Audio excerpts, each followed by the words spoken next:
Just 20 miles from London, in a quiet corner of Buckinghamshire, lies 90 acres of land that is Britain's answer to Hollywood. Hidden by trees and surrounded by fences, Pinewood Studios clearly guards its secrets. Until now, as I've been given the keys to the kingdom. I've finally got the chance to explore this incredible place and discover the magic behind some of the greatest movies ever made. The most memorable moments in screen history have been made here at Pinewood. And as it approaches its 80th birthday, I'm about to share its remarkable story. It's an unlikely tale of how a flour mill owner from Hull turned a dusty country pile into one of the largest and most influential studios in the world. Along the way, I'll meet the legendary stars it's created. I was England's answer to Ava Gardner and The Coffee by Jezebel. I loved that one. And I'll also seek out the unsung heroes behind the screen. 1, 2, 3, 4. Who will restage long-lost dance numbers, reveal cutting-edge special effects, and even persuade me to attempt my very first car stunt. All leading to an ambitious underwater spectacular that will show just why Pinewood remains the beating heart of British film. I'm about to take you on a tour that will reveal the hidden mastery behind some of the most magical moments on screen.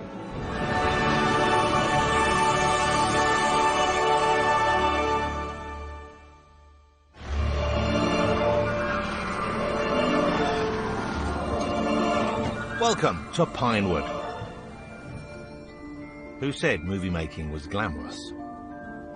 Once you get past the gates, you find yourself in this labyrinth of roads, backlots and anonymous-looking office buildings that surround Pinewood's 16 sound stages. Now, it might not look much to write home about until you discover the incredible stories waiting around every corner.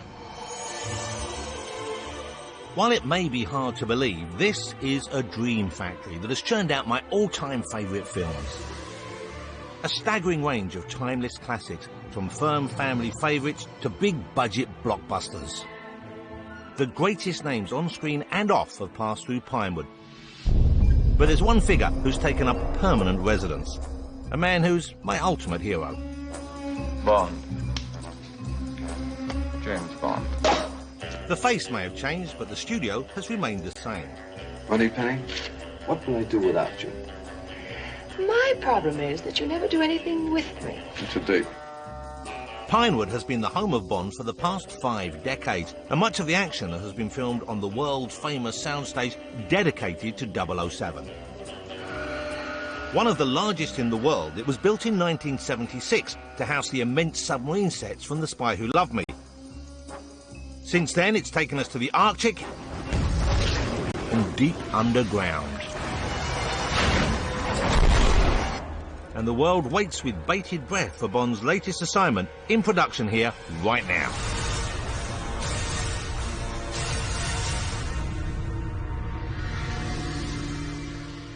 The sound stages of Pinewood have been home to the most ambitious and iconic Bond set pieces, but arguably the most memorable scene took place out here, when Bond's Aston Martin spun through these narrow lanes and into cinema history.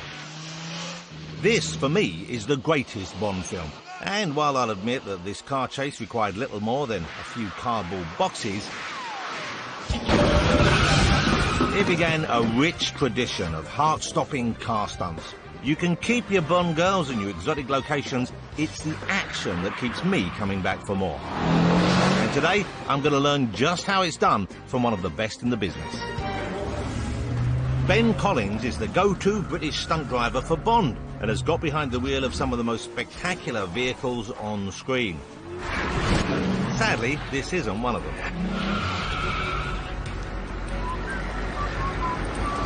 But with what I'm about to do to it, it's probably best that it's not top of the range.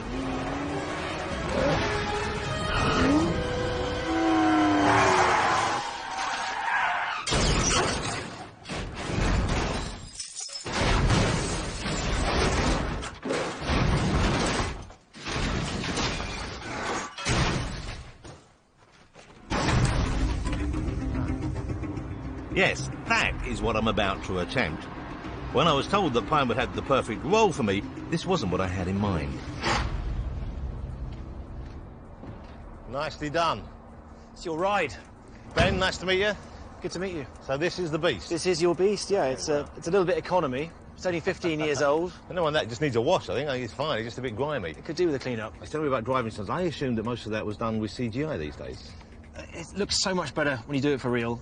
You think anyone could turn the car over in movie style? Yeah, potentially anyone can do it. As long as you stick to the speed we, set you'll be fine. The beauty of, what we're doing with you is similar to what we're doing with the actors in the big screen as well, is getting them as close to the action as possible, and for you to experience it and launch one yourself is awesome.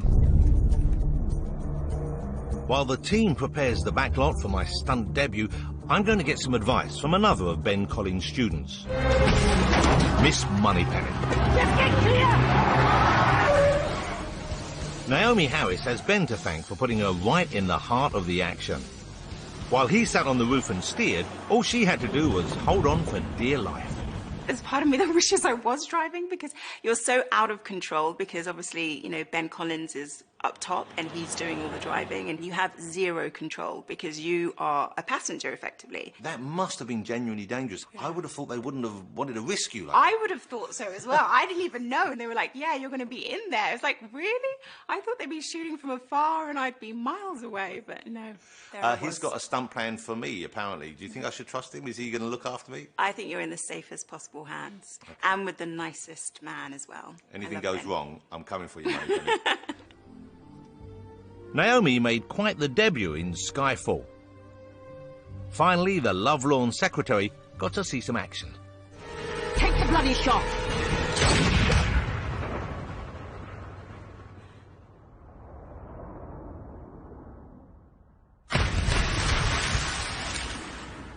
But today, she is hot foot from the set of Spectre. Do you have some favourite scenes, some favourite moments in the Bond movies that you were in? I really, really loved the casino scene in Skyfall.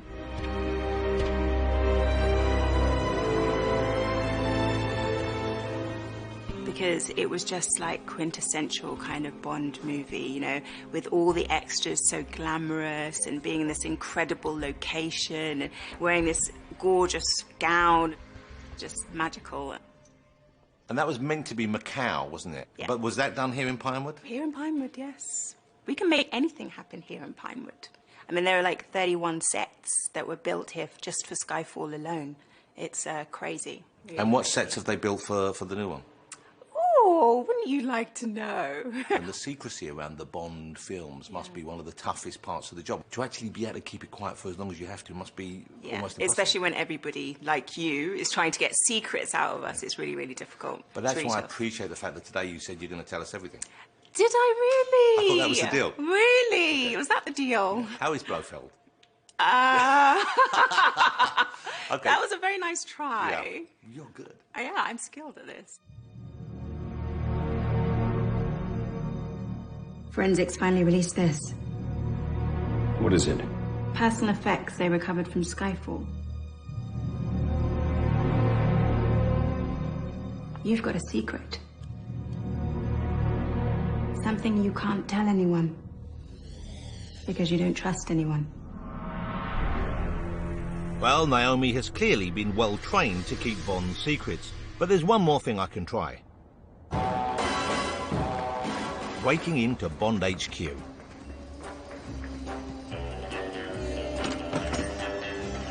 Having made it through the door, frankly, the set isn't giving much away.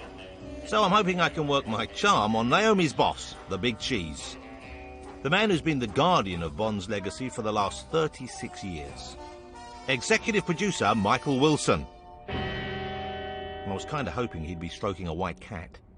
Michael, thank you very much for having us here. It's so exciting being in Pinewood with the set of the latest Bond movie behind us. I read the rumours that there's a possible sequence in the new movie in Bognor Regis.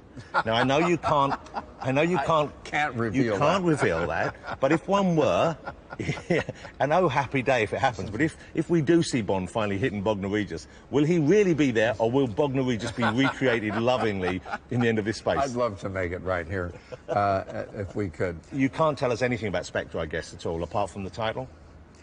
Yeah, the title of the movie we kept under wraps for a while, but now you know. That's out. We all know the song. It's going to be Chaz and Dave, I believe. Is this right?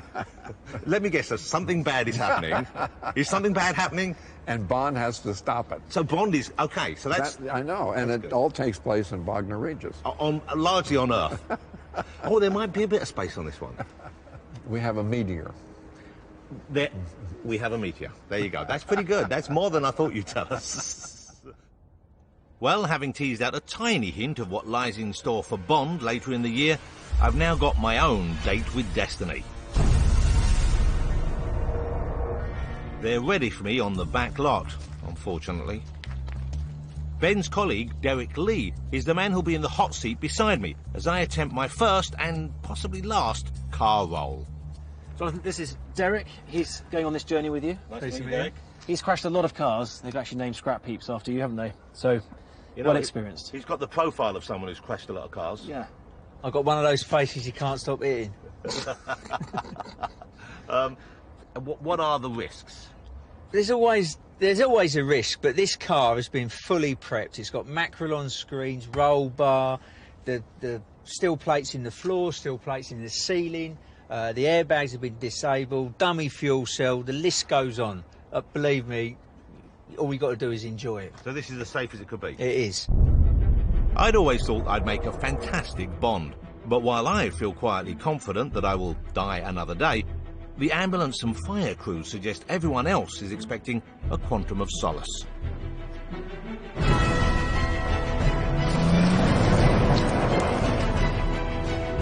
Lucky old Naomi just had to pretend to be driving. Unfortunately, this is going to be all too real. Keep going, keep going, keep going, keep going, keep going, keep going. That's it, that's it. That's a good speed. Incredibly, all I get is just 20 minutes of tuition before I'm told I'm good to go. So that's about right, yeah? Yeah. You can go as fast as you want. It scrubs off speed so quick once you hit that ramp. If you go any slower than that, it just... So we should maybe go 5 miles faster, maybe try for 30. 30? Yeah, what do you reckon? Okay. Because I think, you know, once you're committed, aren't you? That's it. So everyone should clear, Abby. What I had hoped would be a full celebration of the last 8 decades here at Pinewood could all be over, in about 8 seconds. Right, here we go.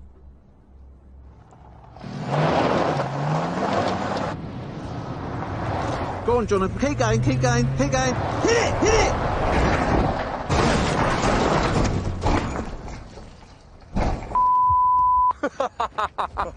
Well done. Well, that was fun. I don't think I'd rush to do it again, though. Oh. We did it. That was a blinder. He got it back on its feet.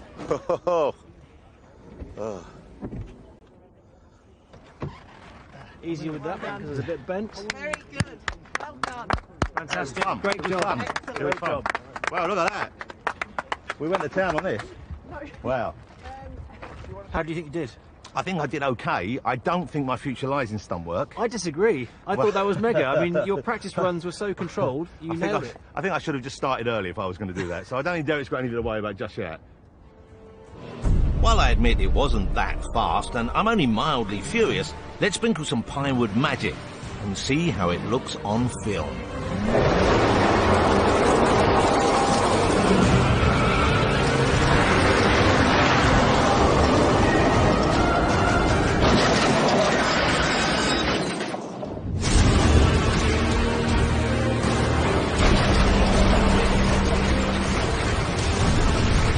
It's certainly been a thrill to get a taste of the action in a studio that's created some of the greatest action heroes of all time.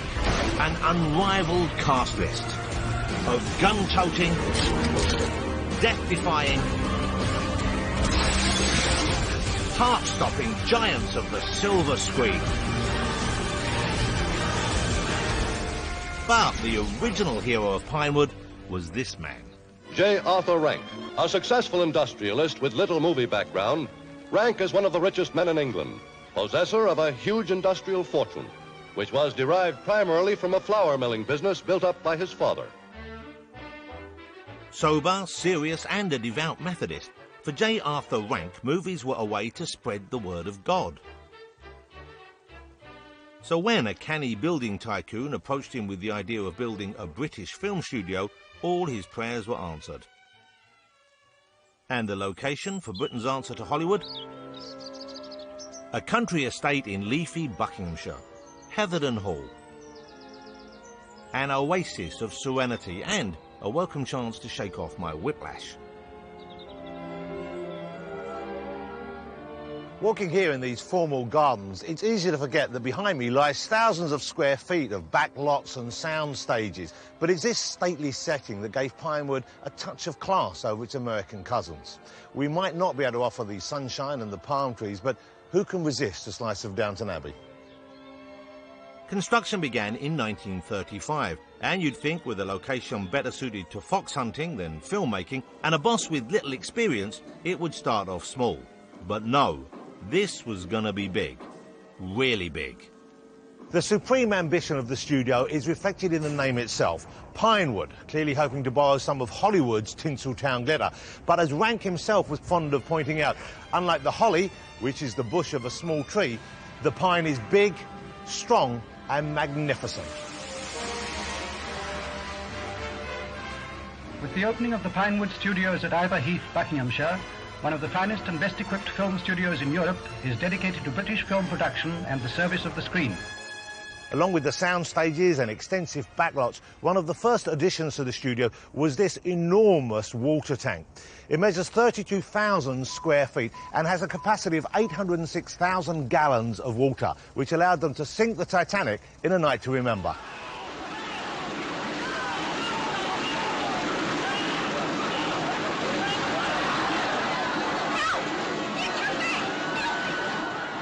The message was clear.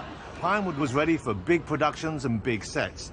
But Pinewood was lacking something that Hollywood had in abundance: stars. That didn't bother Rank, however, who, like any good factory boss, decided if you don't have something, make it yourself. Rank scoured the land for the screen sirens of tomorrow, even opening a charm school to polish the rough edges. And the results weren't half bad. One of the star pupils was Diana Fluck. Or, should I say, Diana Dawes, Britain's answer to Marilyn. But there was one actress that the studio signed up immediately, who is returning today more than 60 years since she first passed through these gates.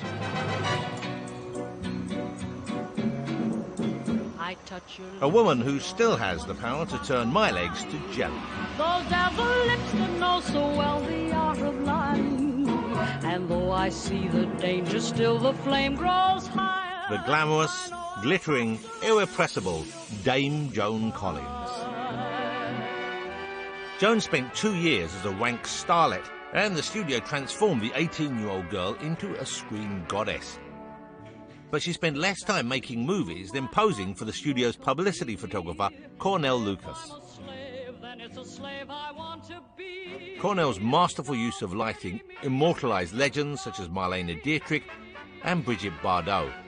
His studio has long gone, but the room is still here at Pinewood. So, this, I believe, was the studio that Cornell would have shot you in. Oh, wow. Oh, I remember this. All those endless hours. It was torturous. Actually just sitting, and he put me in all these ridiculous poses, and there he is. That's him in action. Yeah, I thought he was quite cute. I remember that. He was kind of good looking, wasn't he? He's stylish. Yes. That is like an iconic shot, I believe. It is. He wanted me to look, I guess, sexy, and he wanted me to look grown up. which I wasn't because I was still at drama school. That's what's Yeah. fascinating, though, because you look so self-possessed. You look You think? sophisticated. Yeah. I No, think no. so, yeah. If you look in the eyes, that's a little girl trying to escape. Nice figure. Beautiful, beautiful figure. Yeah. Oh. Beautiful bra in that Well, one. that Those- was- that was an unusual period for ladies' undergarments. That is ridiculous. Why did we do that? What kind of a bra is that? It doesn't This is even- really embarrassing. Oh, well, that's quite cute. Beautiful. Look, there it is. That was That's it. the staircase. Wow. Oh, That's my goodness. unbelievable. That's it there, That's yes, of course. amazing. After his very first meeting with Joan, Lucas declared that this was a girl with a career ahead of her. I was England's answer to Ava Gardner, was one of them, and The Coffee by Jezebel. I loved that one. That was... So the look, when we think of Joan Collins, we think of glamour. You still have that kind of old school glamour. Old? Don't you? I don't mean that way, but you know what I mean. I mean, like, I it's a kind know. of a classic, and Yeah. The studio decided to cast Joan in a series of bad girl roles, including A Lady of the Night, newly released from Holloway Prison. They clearly recognised in the actress a natural ability for playing femme fatales, but in true movie style, with a heart of gold. Good night. I was really a very wicked lady. And that's how it all started, Jonathan. The bitch began very young. So it's really all thanks to Pinewood that we Yes, have yes, obviously it's... the bitch persona. Yes, yes, I know. I do it well. You do it very well. Even though I'm not like that. Pinewood has a rich tradition of playing host to bewitching leading ladies. From Marilyn Monroe herself to Elizabeth Taylor and Meryl Streep. But the very first grand dame of the studio, the Angelina Jolie of her day, was Anna Neagle. She was the star of the first film ever to be completed here at the studio. In 1937, London Melody. And I have rare behind-the-scenes footage which offers a glimpse of that production.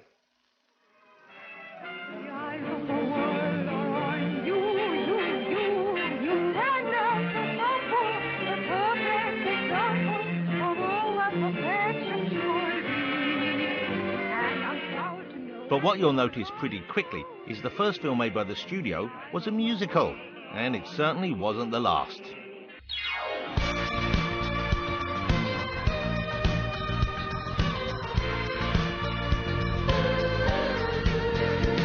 We could have made anything that we want to be. All day long I biddy biddy bum, if I were a wealthy man. Hey, the old bamboo, you better never bother with the old bamboo. Do you hear the people sing the song of angry men?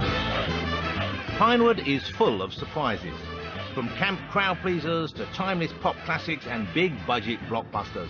This studio has given us some of the greatest musicals ever made. 1, 2. And there's one woman who's been carrying on that rich tradition here at Pinewood. World-renowned choreographer Francesca James. She worked here on one of my favourite musicals of all time, Sweeney Todd. Of course, when she goes there, poor thing, they're having this ball all in moss. There's no room she... But today, on Stage E, she's going to recreate her own favourite number for us, which is...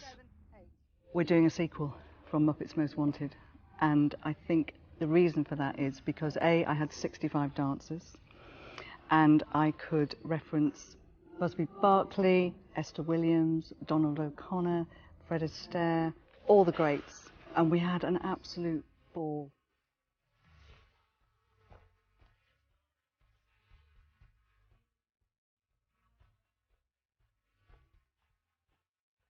There was a section in the middle which didn't make the cut of the movie, but it pays homage to all the comedic performers. We have people falling into baskets, we've got a guy with a plank, people chucking hammers. It was joyous. But that must be heartbreaking when you've got something which you love that much, and then probably for reasons of pace, I imagine, it just doesn't make the final. Well, it was heartbreaking, but I should have put a Muppet in it. I should have put one just popping out of the teapot, because then it would have made the cut. The clue was in the title of the film. Yeah. It's not about me, is it? Wasn't called The Dancers Movie. No. But just for us, Fran has gathered together her dancers to recreate that deleted scene. We've got Leon and Ross, who have the brooms. So you think they're just two guys sweeping up, and you get the classic trip.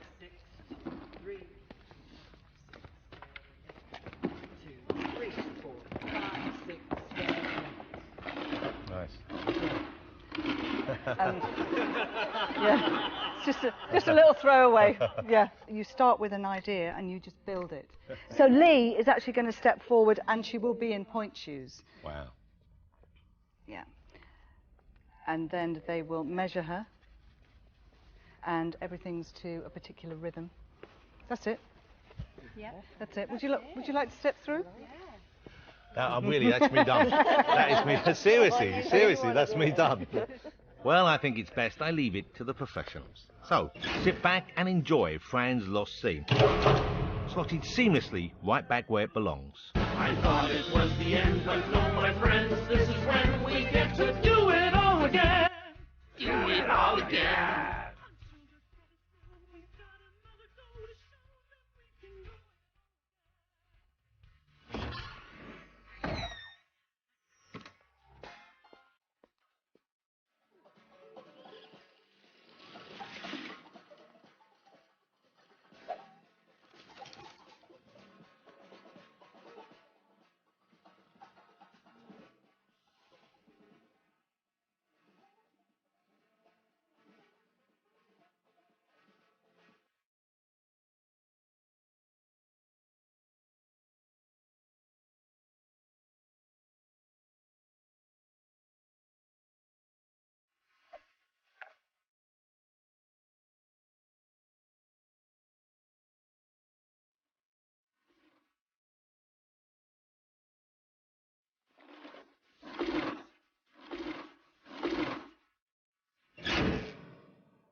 But back in 1938, just as the studio was beginning to find its feet, the singing and dancing suddenly came to an abrupt halt.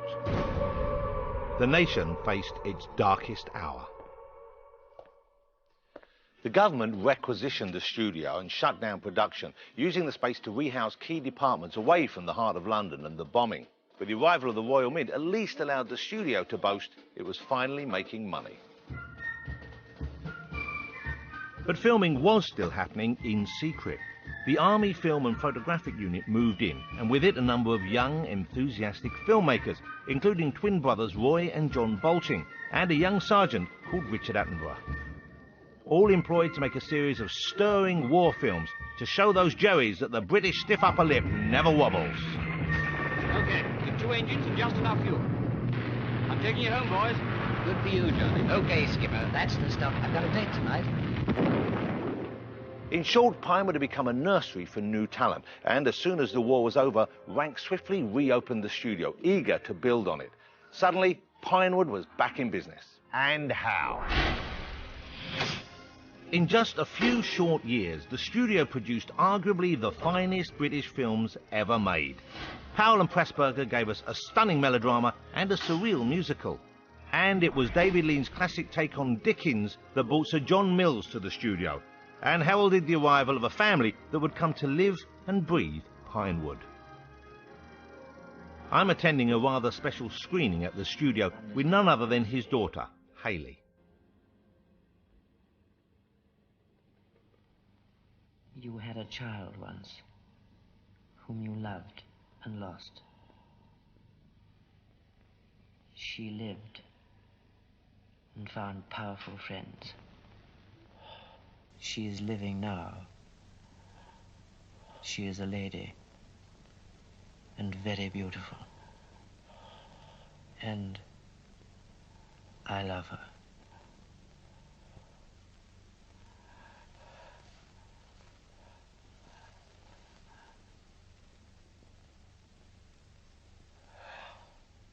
Well, they don't make them like that anymore. That's a powerful scene, isn't it? Yes. Gosh, I'm glad I've got a hanky. Well, Yes. It's quite something. Beautiful movie. So that's your father in one of the greatest British movies of all time. Yes. Shot here at Pinewood. Did he talk to you about the experience of making that?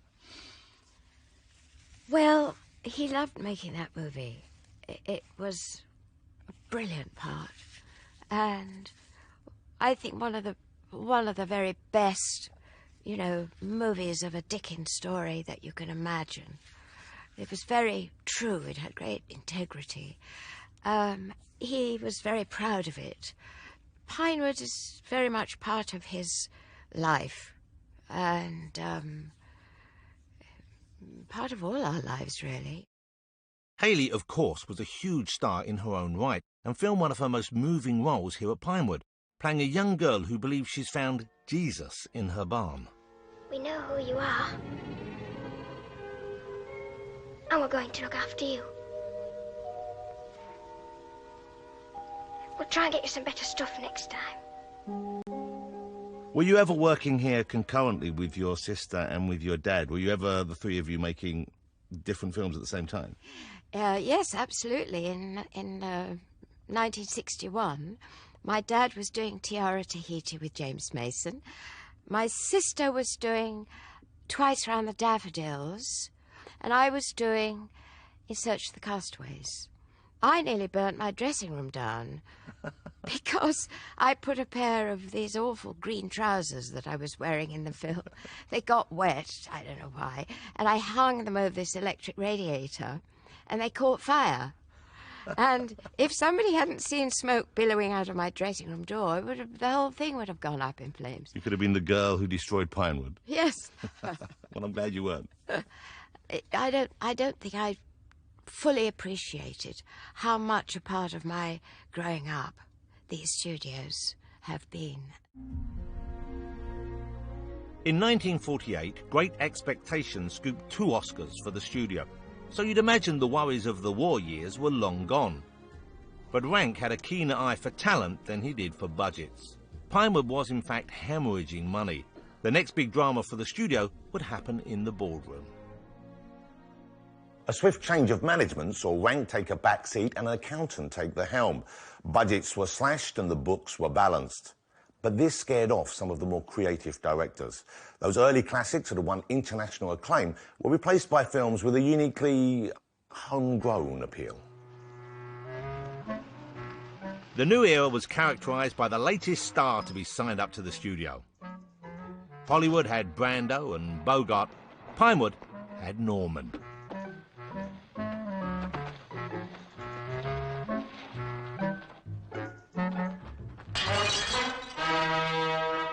In the 1950s, Norman Wisdom was already a popular stage performer, but it was Pinewood that made him a screen superstar, with a winning formula of slapstick and hapless charm.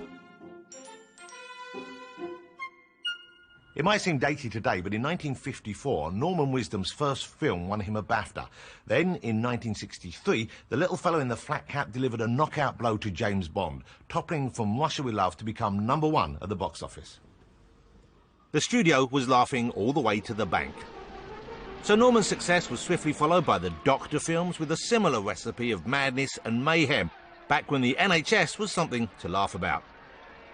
OK, they weren't going to win any prizes for originality, but if it ain't broke, why fix it?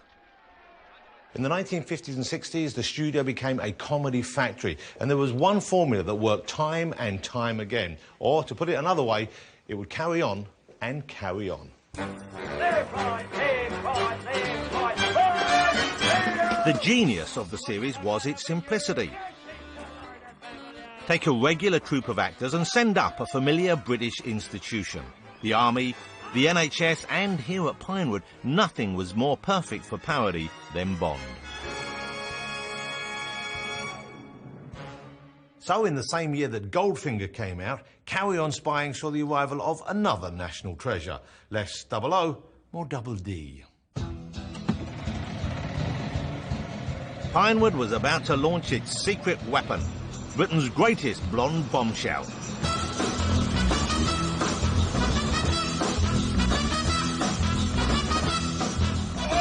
Wow. Barbara, That is arriving in style. Not bad, eh? Wow. Now, you're going to drive me around? Yeah, I'll show for you. Yeah, okay. Because I want to see, I want your memories of this place. Okay, you ready to go? Yes, I am, Hold on tight. darling. Yes.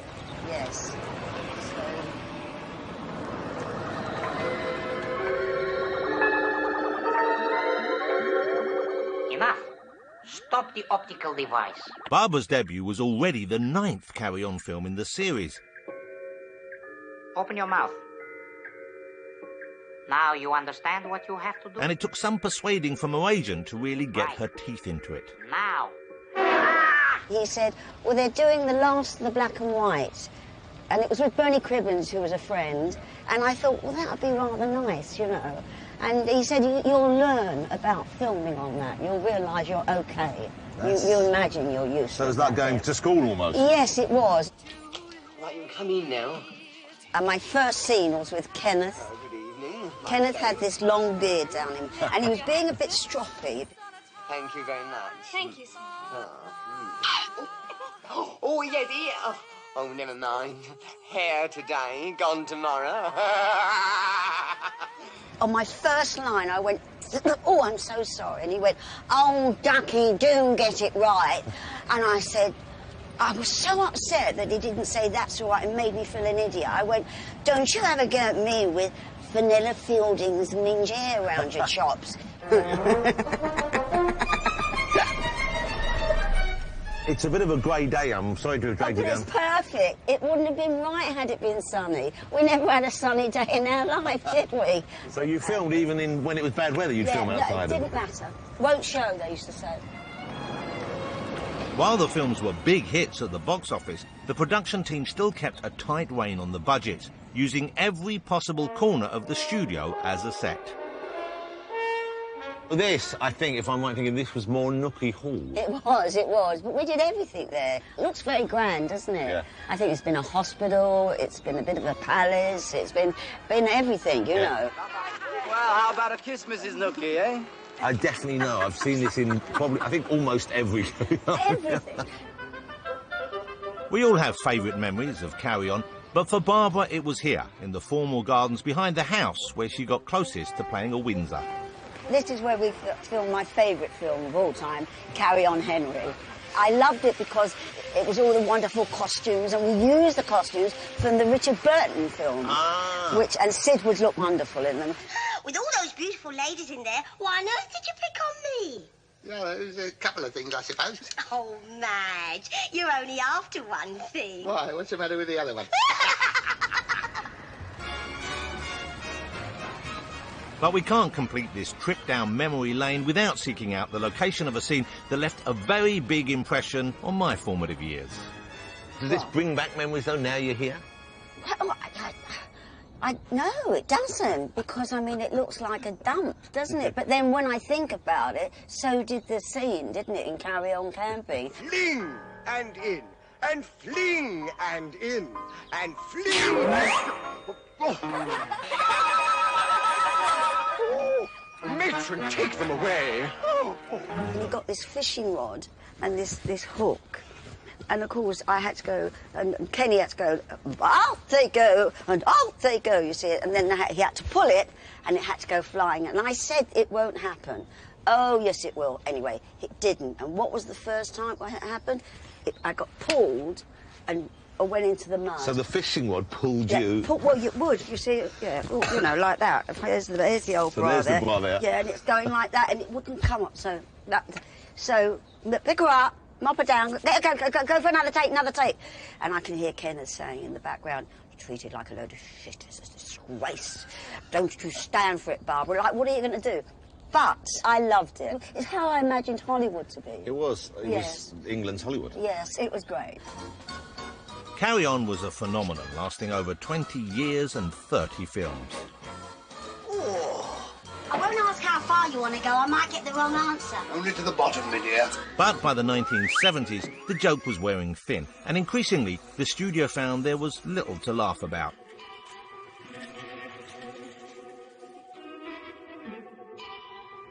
The three-day week, strikes, power cuts, the government had more on its mind than propping up a failing British film industry.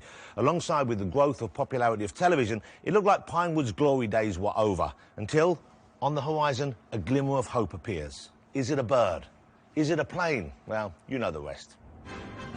I was a socially awkward 17-year-old in East London when the posters for Superman came out with one big promise. You'll believe a man can fly.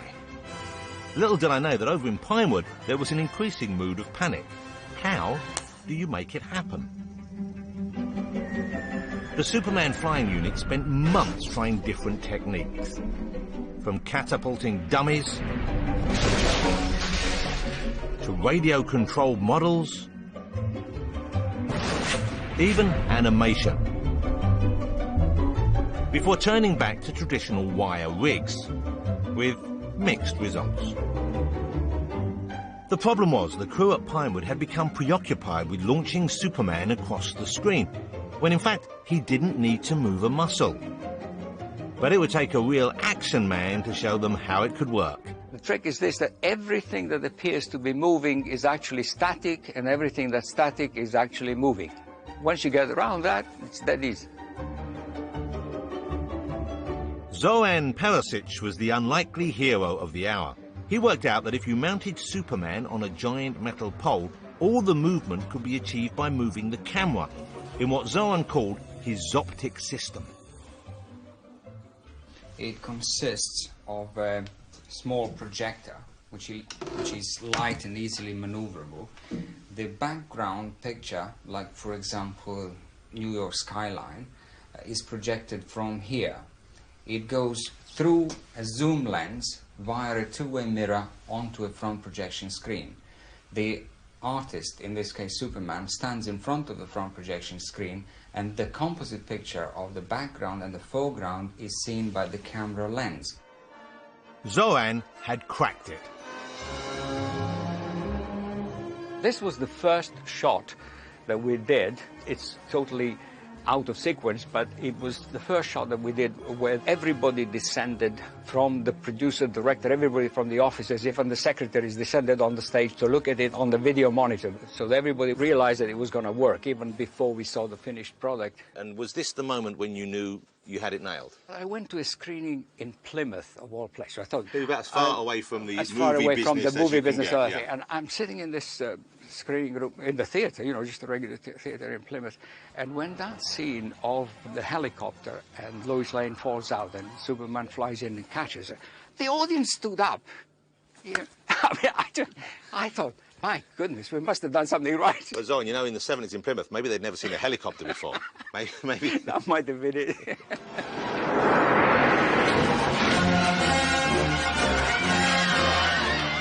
At the time, this was revolutionary. The film was a smash hit, Zoran earned himself an Oscar, and Pinewood had proved it could make anything possible. And they're still doing it today. Here in the Creative Workshop, I'm about to demonstrate how far they've come since Superman.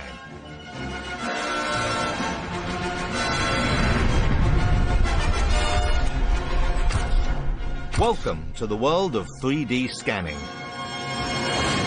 OK, Jonathan, if you'd like to just centre yourself up. Well, so above the big cross there. That's it, lovely. And you're looking straight at the orange marker. Do you want me to throw a few crazy shapes for you? Beautiful. Yeah? My eyes. And then if we wanted to do a more kind of classic, heroic kind of pose, I guess. Yes, probably sort of just weight on the back feet a little bit, head up, chin out. Oh, stomach in. All good? And then all the images will be joined up and knitted together. Yeah, this is going to show everything. And maybe I won't look then. Be afraid. Be very afraid. In just a few seconds, I've been immortalized forever. Who knew I had so many dimensions?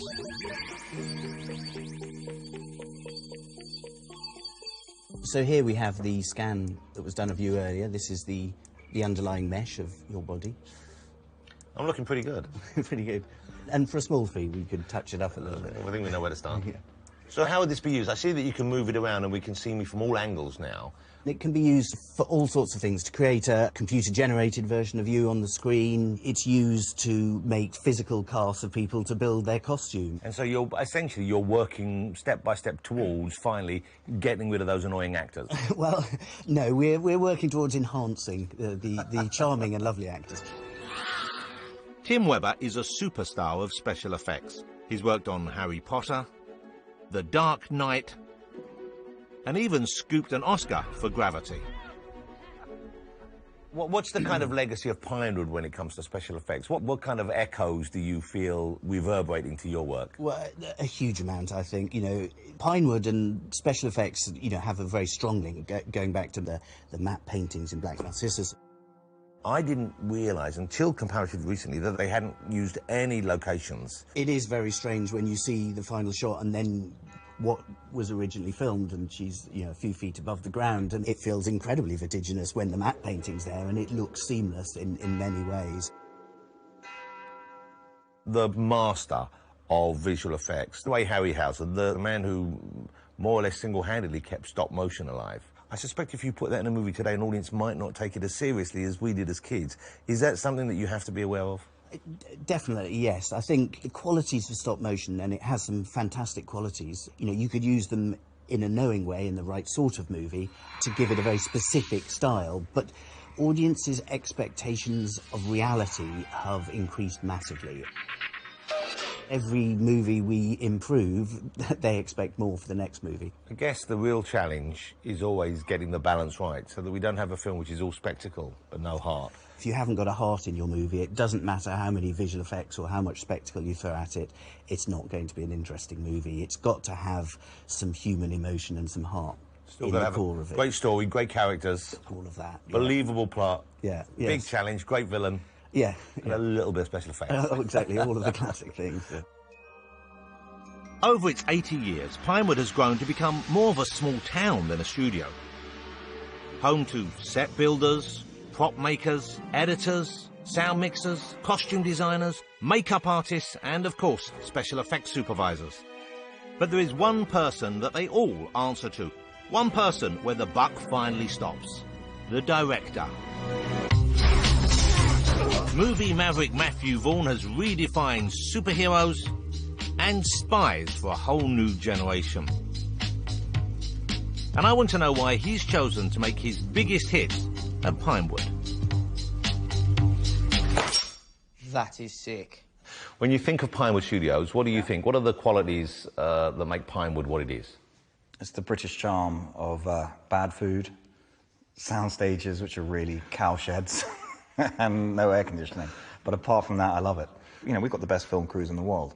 And why are the craftsmen as revered as they are? I would have thought, okay, you know, someone who's building a set is going to build it the same in Los Angeles as they will in Hong Kong as they will in Pinewood. I'm amazed every time I've worked with a British crew how much better they are. In England, you meet people that want to be the best carpenter or the best sound guy, the best editor. They're very, you know, they want to be the best of what they do. We're a bunch of British guys together having a laugh on and off the camera, and that makes a real difference when you're against the ropes. We do get on with it and make great films. What I like about Kick-Ass, so we shot that all at Pinewood. Everybody thinks it's an American film, that we managed to recreate New York in Buckinghamshire. That's right, we're superheroes, love us. What would your favourite scenes be, where you think you nailed it, but also in terms of the impact it had, the ones that the audience loved the most, and why you think that is? For Kingsman, I'd say the pub scene, the first pub scene when we see Colin beating the living daylights out of some ruffians. Manners maketh man. Everyone was like, can Colin Firth really pull this off? And I didn't know. Do you know what that means? So it was a bit of a gamble. Are we going to stand around here all day, or are we going to fight?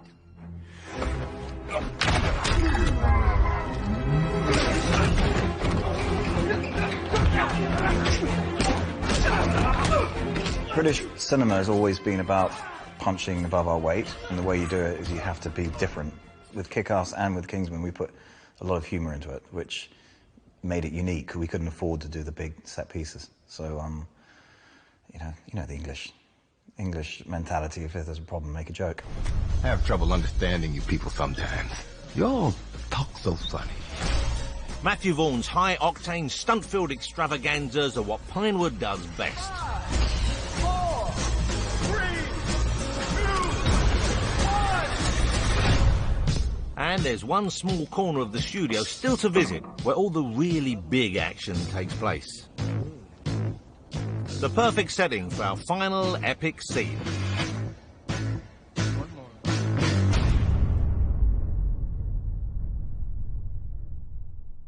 I was very excited to be coming in here, but it doesn't actually look that much. It looks a bit like we're in a sort of municipal swimming pool somewhere. It's not... this isn't the glamour of Pinewood that I've been led to expect. Is this really where you do all the underwater stuff? Absolutely. At the moment, it's like a completely empty film or television studio.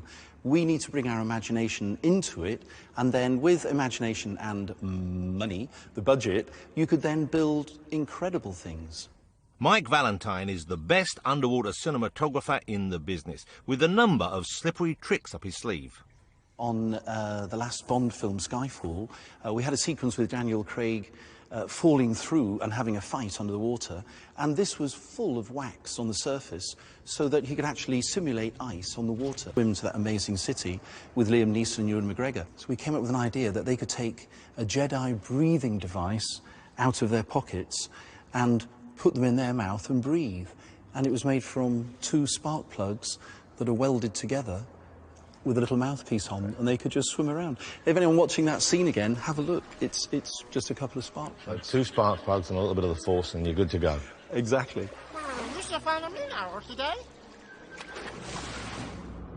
This is the best underwater stage on the planet, and to prove it, Mike is going to put it through its paces, transforming this pool into a dramatic film set. And to help out, I've donated the prop. Imagine my trusty Mondeo has spun off the road in a storm and crashed into a shallow river. In preparation, the car has been meticulously cleaned to ensure nothing can muddy the crystal clear water. A scaffold has been constructed to allow the car to be winched into position.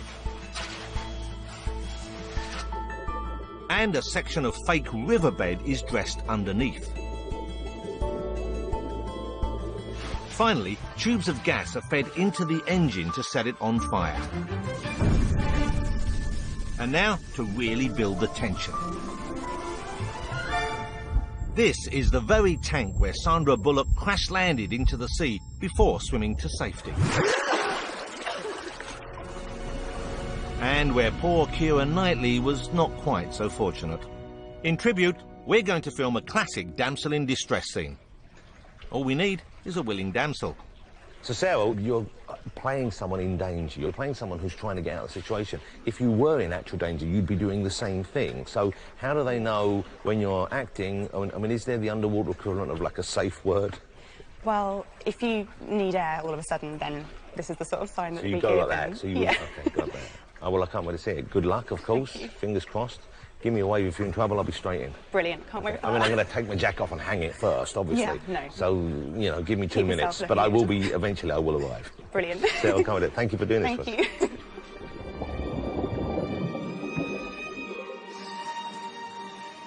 Time to go for a take. And while I'm not sure Sarah believed me, I am positioned in the support boat. At a safe distance, of course. It's fair to say that Sarah's having a pretty bad day. She's about to be locked inside a car that's submerged underwater. At least it's not on fire. Oh, me and my big mouth. 3, 2, 1, and action. And up. The director at poolside is able to communicate directly with Sarah and Mike while they're underwater. That's it, bang the window now. Very nice. Perfect. Open the door. But after just a few minutes, it's clear Sarah is having some difficulty. Are you okay? Push it up. Air, please. Thank you. Cut. Cut. Everyone to the surface. Welcome back to the land of the living. So how was that for you? Not too bad, but the dress is really sort of wrapping around my legs at the moment, so just fighting against that a little bit. Hoping it's going to be a bit better next time. Okay, so you're going to go for another take, are you? Yeah. Okay, good luck again. It looks great for me. I couldn't see anything wrong with it. Sarah gamely goes again. The challenge for everyone is that filming underwater takes twice as long. And of course, there's only so much time in a day, and energy in an actress. And regulator out when you're ready. 3, 2. Hold the breath outside, please, whoever the diver is. 1. Action. Sarah and the crew are not the only ones holding their breath. Opening the door. Out she comes. Okay, and cut! But this time, it's a wrap. Wow, well done. That was the smoothest air. I'm really getting a feeling and a sense of how hard it must be swimming in there. Yeah, it's not the easiest, but that one seems to go a lot better. I think I'm happy with that You one. definitely nailed it. Can I give you a... Let's call it a day now. Let me give you a hand. You come in here, mate. Don't pull me in now, okay? I know it's tempting. Oh, blimey. That dress, I'm not sure where to put my hands. Here we go. Let me get you in. So let's take a look at the final cut and discover if Sarah is destined to live happily ever after.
If I've learned nothing else on this tour, it's that filming is a risky business.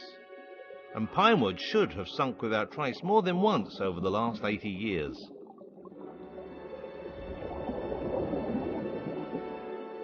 But time and time again, it's come back from the brink. Pinewood's story has been as tense and dramatic as any film script, but its ability to adapt to changing times has seen it become one of the largest and most successful studios in the world. A constant master of reinvention. In the last year alone, we've seen Matthew's Kingsman and Branagh's breathtaking Cinderella. And fewer franchises are bigger or more hotly anticipated than Bond. Although, of course, there is Star Wars. Not bad for an octogenarian out in the sticks.